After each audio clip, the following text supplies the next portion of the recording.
कक्षा 2 हिंदी अपठित गद्यांश। तो बच्चों, आइए हम अब यह जानते हैं कि अपठित गद्यांश का अर्थ क्या है। तो बच्चों, अपठित शब्द का अर्थ है जो पहले नहीं पढ़ा गया। कहने का अर्थ ये है जिसे हम पहली बार पढ़ते हैं या जिसे हमने पहले ना पढ़ा हो। तो बच्चों, पहले ना पढ़ा गया गद्यांश अपठित गद्यांश कहलाता है। तो बच्चों, दिए गए गद्यांश पर आधारित कुछ प्रश्न दिए गए होते हैं।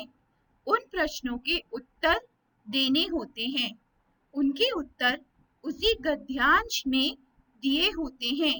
यही अपठित गद्यांश आधारित प्रश्न उत्तर कहा जाता है। अब तो आप समझ ही गए होंगे कि अपठित गद्यांश क्या है। तो आइए अब हम यह जानते हैं कि अपठित गद्यांश कैसे किया जाए। बच्चों, अपठित गद्यांश को 2 से 3 बार ध्यानपूर्वक पढ़कर उसका अर्थ समझने की कोशिश कीजिए और फिर प्रश्नों को हल कीजिए। या पहले आप प्रश्नों को ध्यानपूर्वक पढ़िए और फिर गद्यांश को पढ़कर प्रश्नों के हल ढूंढिए। बच्चों, आपको प्रश्नों को ध्यानपूर्वक पढ़ना है। पूछे गए प्रश्नों के उत्तर गद्यांश में से ढूंढकर लिखिए। अपठित गद्यांश में आए कुछ मुख्य शब्दों, वाक्यों को रेखांकित भी किया जा सकता है। प्रश्नों का उत्तर सही भाषा में दीजिए। बच्चों, गद्यांश को अनुच्छेद भी कहा जाता है। तो आइए पहले हम दिए गए अनुच्छेद को पढ़ेंगे और फिर इस अनुच्छेद पर आधारित प्रश्नों को हल करेंगे। तो आइए अब हम अनुच्छेद को ध्यानपूर्वक पढ़ें। एक दिन मोहन के गांव में जादूगर आया। मोहन अपनी माँ के साथ जादू का खेल देखने गया। वह दोनों सबसे आगे वाली कुर्सी पर बैठे ताकि जादूगर के सभी करतब ठीक से देख सकें। जादूगर ने लाल रंग का कोट और काले रंग की पैंट पहनी थी। उसने सिर पर बड़ी सी टोपी भी पहनी थी। जैसे ही उसने अपनी छड़ी घुमाई, सामने रखा रुमाल कबूतर बनकर उड़ गया। फिर उसने अपनी जेब से एक अंडा निकाला और उसमें फूंक मारी तो अंडा मुर्गी बनकर पक पक करने लगा। आखिर में उसने अपनी खाली टोपी उछाली तो टोपी में से एक चूहा फुदक कर बाहर भागा। मोहन ये सभी करतब देखकर हैरान हो गया और जोर जोर से तालियां बजाने लगा। तो बच्चों, आप इस अनुच्छेद यानी गद्यांश को 2 से 3 बार ध्यानपूर्वक पढ़ेंगे और फिर दिए गए प्रश्नों को हल करेंगे। या आप पहले प्रश्नों को पढ़ सकते हैं, फिर गद्यांश को पढ़ेंगे और फिर प्रश्नों को हल करेंगे। तो बच्चों, आप इस प्रकार से मुख्य शब्दों या वाक्यों को रेखांकित भी कर सकते हैं।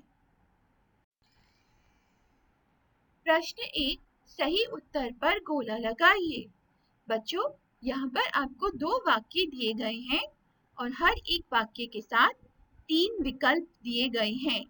तो बच्चों, आपको पढ़े गए गद्यांश के अनुसार सही उत्तर को चुनना है। तो आइए अब हम वाक्य पढ़ते हैं। एक दिन के गांव में जादूगर आया। रोहन, मोहन, जगमोहन।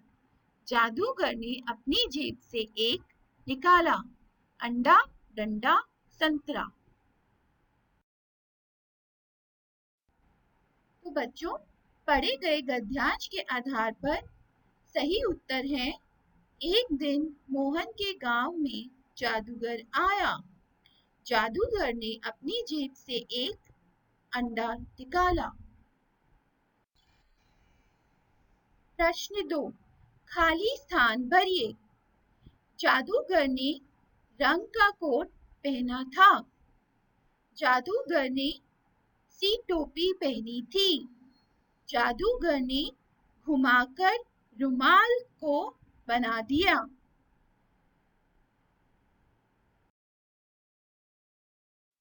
तो बच्चों, आइए अब हम पढ़े गए गद्यांश के आधार पर प्रश्न 2, खाली स्थान भरिए के सही उत्तर जानें। जादूगर ने लाल रंग का कोट पहना था। जादूगर ने बड़ी सी टोपी पहनी थी। जादूगर ने छड़ी घुमाकर रुमाल को कबूतर बना दिया। प्रश्न 3, सही वाक्य पर सही और गलत वाक्य पर गलत का निशान लगाइए।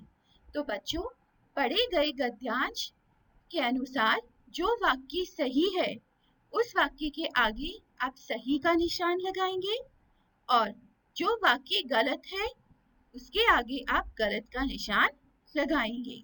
तो आइए अब हम वाक्य पढ़ते हैं। मोहन अपनी बहन के साथ जादू का खेल देखने गया। जादूगर ने काले रंग की पैंट पहनी थी।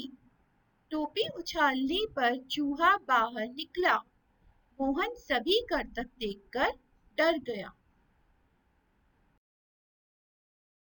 तो बच्चों, आइए अब हम जानते हैं कि पढ़े गए गद्यांश के आधार पर प्रश्न 3 में कौन सा वाक्य सही है और कौन सा वाक्य गलत। मोहन अपनी बहन के साथ जादू का खेल देखने गया। गलत।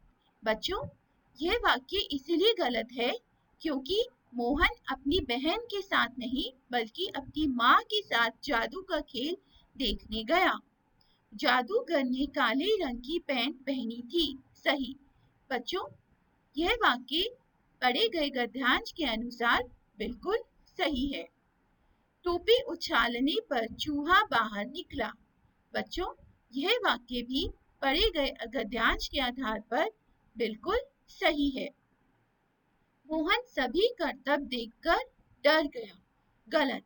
बच्चों, यह वाक्य गलत है क्योंकि पढ़े गए गद्यांश के अनुसार मोहन सभी करतब देखकर डरा नहीं बल्कि मोहन सभी करतब देखकर हैरान हो गया था।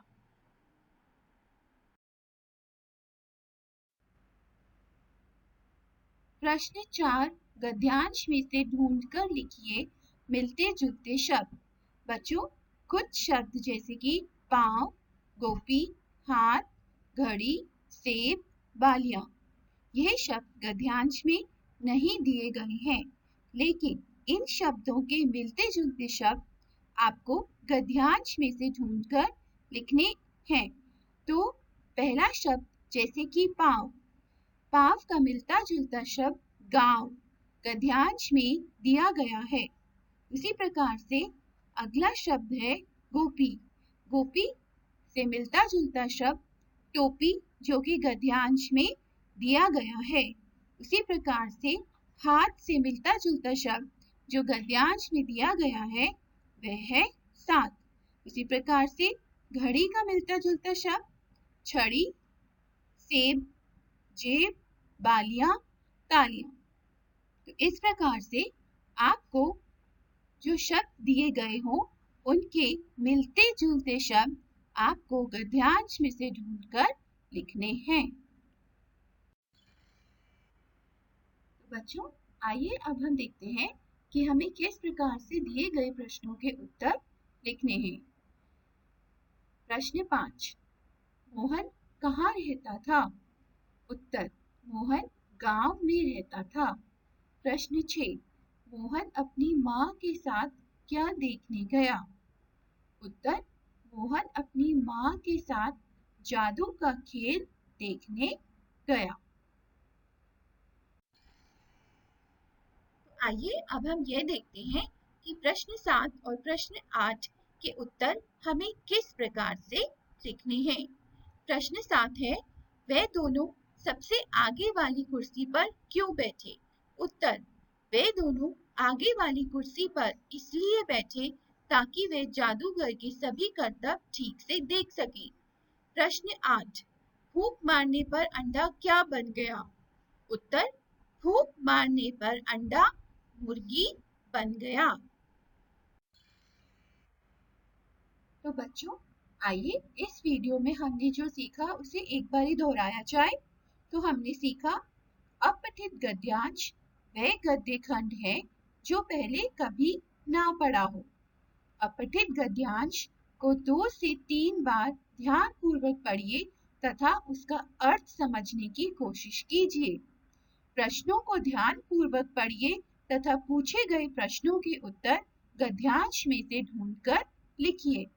अपठित गद्यांश में आए कुछ मुख्य शब्दों, वाक्यों को रेखांकित भी किया जा सकता है। प्रश्नों के उत्तर सही भाषा में दीजिए। धन्यवाद।